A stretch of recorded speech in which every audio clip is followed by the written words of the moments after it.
Emisija o srpskoj nacionalnoj zajednici u središtu Slavonije i Baranje. Informiranje na materinjem jeziku pripadnika srpskog naroda koji žive u našem gradu. Poticanje njihova kulturnog stvaralaštva uz očuvanje tradicije i običaja. Priča o poznatim i priznatim Srbima na ovim prostorima. Očuvanje nacionalnog i vjerskog identiteta i još dosta toga u emisiji Srbi grada Osijeka na frekvenciji 99,1. Srdačan pozdrav svima na našim radijskim valovima. Prošloga je tjedna obilježena 150. obljetnica osnutka srpske čitaonice u našem gradu, osnovane u istinu daleke 1868. godine. Organizatori su ovoga događaja bili Srpska pravoslavna crkvena općina, Vijeće srpske nacionalne manjine grada Osijeka, Samostalna demokratska srpska stranka, odnosno njezina osječka organizacija, te udruga Čuvari srpskog identiteta, dok je prigodnu brošuru tiskalo Srpsko kulturno društvo Prosvjeta, pododbor Osijek. Nešto više na ovu temu na početku nam je ispričao osječki arhijerejski namjesnik i paroh protojerej Aleksandar Đuranović. Pozdravljam vas i sve slušatelje našeg radija i evo nalazimo se u objektu kojemu je probitno i osnovana prva srpska čitaonica davne 1868. godine, čiji su članovi pored uglednih i visokoobrazovnih Srba bili i Njemci, Hrvati, Mađari, Jevreji, Česi i ostali, što je bio dokaz da je u to doba zaista bila čast biti članom jedne takve srpske organizacije, odnosno čitaonice koja je okupljala intelektualce grada i taj duh zajedništva se itekako tada osjećao i nama je upravo i cilj i u ovom našem vremenu nakon svih ovih burnih perioda i iskušenja, stradanja, na neki način pokušamo da povratimo poverenje jedni u druge i da ponovo upravo uspostavimo taj ne samo dijalog i toleranciju, jer tolerancija pretpostavlja da nekoga drugoga tolerišemo, ali smo udaljeni jedni od drugih, već upravo nešto još mnogo dublje, mnogo prisnije, to je ta kršćanska ljubav koja treba da nas sve zajedno spaja. Dakle, mi smo evo u subotu 17.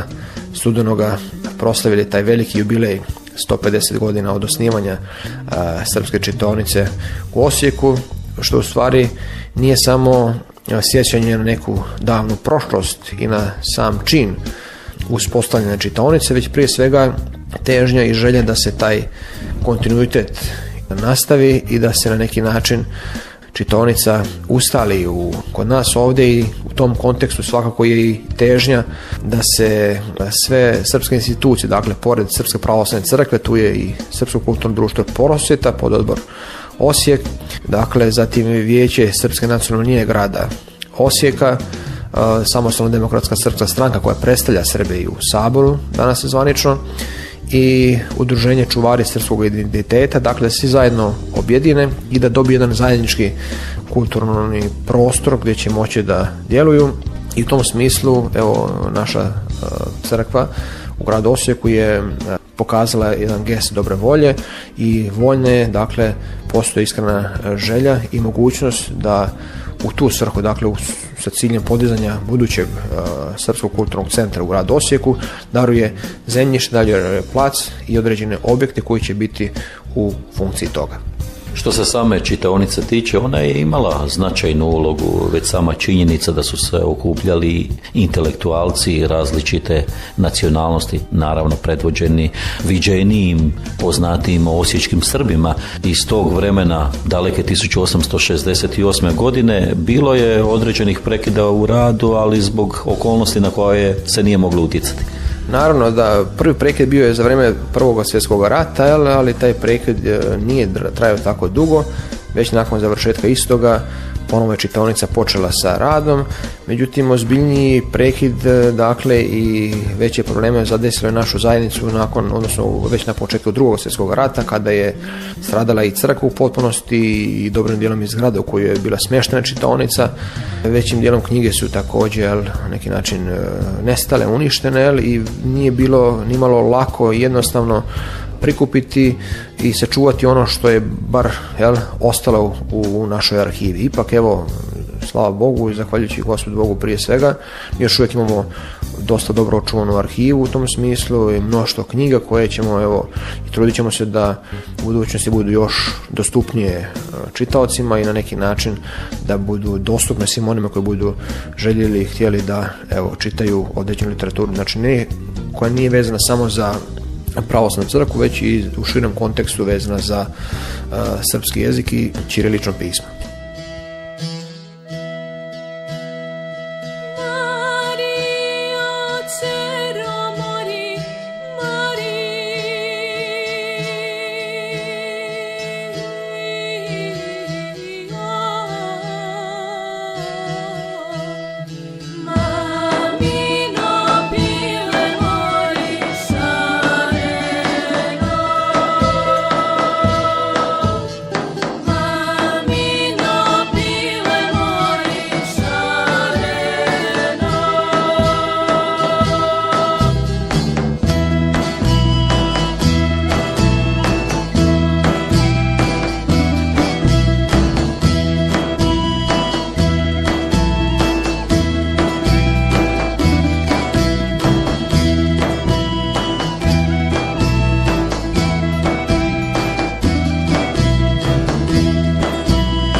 Srbi grada Osijeka.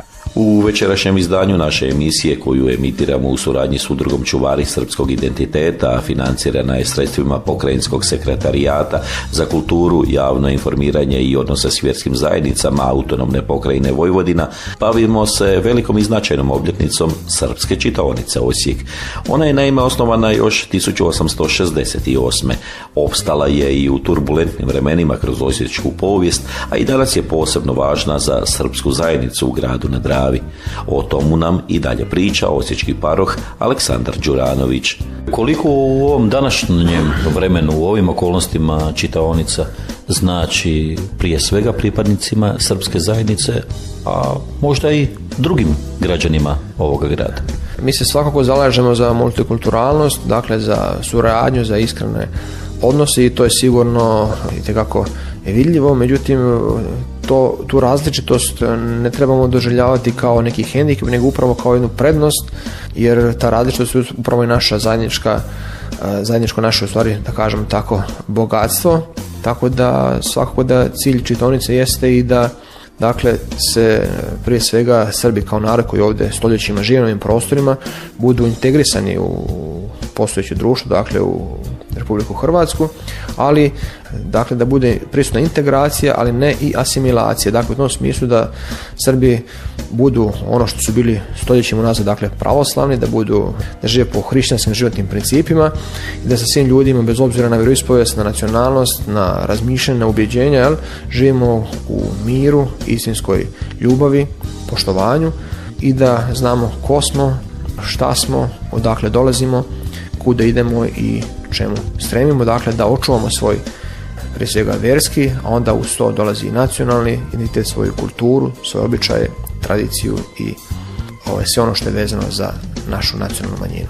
Nakladnik brošure Srpska čitaonica u Osijeku je Osječki pododbor Srpskog kulturnog društva Prosvjeta. Njihov predsjednik Zdenko Čikara također se osvrnuo na obilježavanje značajnog događaja iz prošlosti Srba koji žive na ovim prostorima. Mi smo obilježili 150 godina, dakle, osnivanja Srpske čitaonice u Osijeku, dakle, koja je osnovana 1868. godine, a inicijator je bio Lazar Bojić, dakle osječki paroh, znači novi osječki paroh koji se čudio da Osijek nema jednu takvu čitaonicu i sve je to pokrenuo, dakle, prije 150 godina. 17 osoba su osnivači te Srpske čitaonice koji su navedeni u ovoj našoj brošuri, a isto tako ono što je dosta važno da su članovi te Srpske čitaonice, dakle, bili ne samo pripadnici, dakle, srpske nacionalnosti, nego i ugledni Hrvati i pripadnici drugih nacionalnosti. Nešto što je interesantno, dakle, kroz godine koliko je postojala, radila je, interesantno da je ta čitaonica radila i tijekom Prvog svjetskog rata i nije prekidala rad. I postojala je do 1941. godine kad su ratna zbivanja, ratne prilike prekinule rad te čitaonice. To je bilo nešto što je privlačilo intelektualne krugove, dakle ne samo što bismo rekli iz srpske provincijencije, nego i Hrvata i drugih uglednih građana, i u ovoj brošuri se i nalazi popis uglednijih članova te tadašnje Srpske čitaonice i tu se vidi da su tu bili i članovi neke ličnosti koje su i danas dosta poznate. Kada već spominjemo paroha Lazara Popovića, njegove su zasluge, i sami kažete, velike, i ta je okolnost njegova dolaska u Osijek išla u prilog svima onima koji su takvu inicijativu oko osnivanja čitaonice prihvatili. Da, slažem se s vama. Dakle, to je bilo nešto novo. Kao što sam već rekao, on se čudio da u Osijeku, jednom tako velikom i značajnom gradu toga doba, da ne postoji jedna takva, dakle, čitaonica. Dakle, bilo je dosta intelektualaca različitih nacionalnosti koji su prihvatili čitaonicu, dakle, kojima je bila ponos i čast biti članom jedne takve čitaonice. Rekli smo već da je novi osječki paroh, dakle Lazar Popović, bio inicijator za osnivanje te Srpske čitaonice. Osim toga, ono što je bitno, da je ta Srpska čitaonica bila u prostoru, dakle, današnje crkvene sale, dakle mjestu na kojem smo mi obilježili 150 godina osnivanja, dakle to je taj prostor u kojem je osnovano, u kojem je postojala ta Srpska čitaonica, dakle unutar dakle, zgrade u blizini same crkve. Da li je to bilo uvijek njezino mjesto ili je bilo i nekih dislociranja zbog bilo kojih okolnosti? Pa potpuni podaci ne postoje. Postoje informacije i nekakvi dokumenti koji govore da je ona jedno vrijeme bila na drugoj lokaciji, tako da ne možemo 100% tvrditi da je bila svih 73 godine na toj lokaciji. No međutim, evo, mi imamo u Prosvjeti 2 knjige koje sam ja uspio pronaći slagajući ovu našu biblioteku, koje imaju pečat Srpske čitaonice u Osijeku, gdje piše, dakle, da je iz 1920 i neke godine i u žigu je Osijek Gornji grad, znači i postoje dokumenti koji govore o tome da je postojala i čitaonica u Gornjem gradu.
Srbi grada Osijeka. U završnim minutama današnje emisije, govoreći o osnutku i djelovanju Srpske čitaonice u Osijeku, predsjednik Srpskog kulturnog društva Prosvjeta pododbora Osijek Zdenko Čikara ispričao nam je tko su bili istaknuti članovi spomenute čitaonice i kako je ona djelovala kroz desetljeća pa i stoljeća svoga postojanja.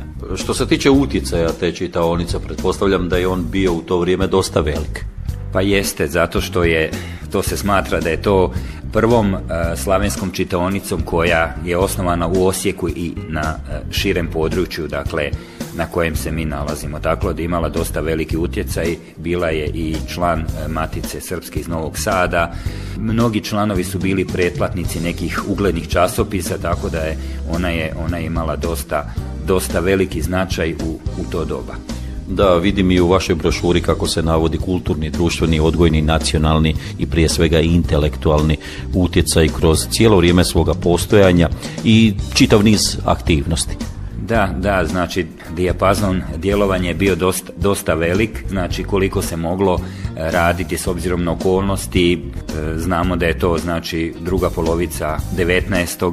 prva polovica 20. stoljeća, dakle okolnosti u kojima je djelovala, u kojima je mogla biti u funkciji, znači nisu bile jednostavne, ali je opstajala praktički 73 godine bez nekih većih prekida.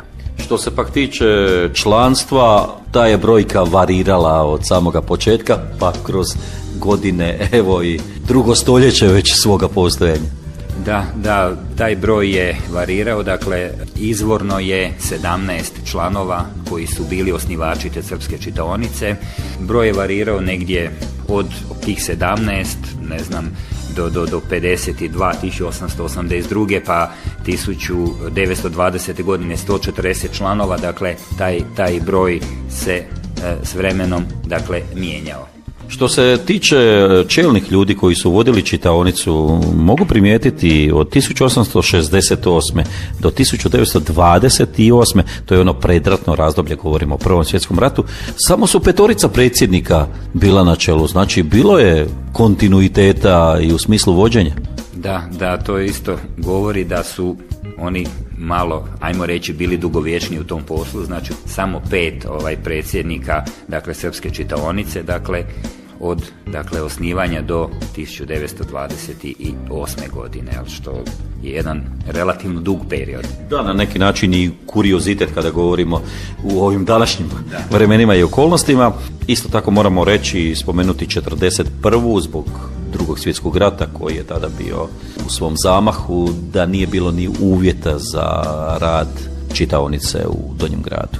Da, onda je 1941. godine je srušena odnosno kasnije srušena i crkva i zgrade koje su pripadale crkvi, tako da više nije bilo mogućnosti za rad.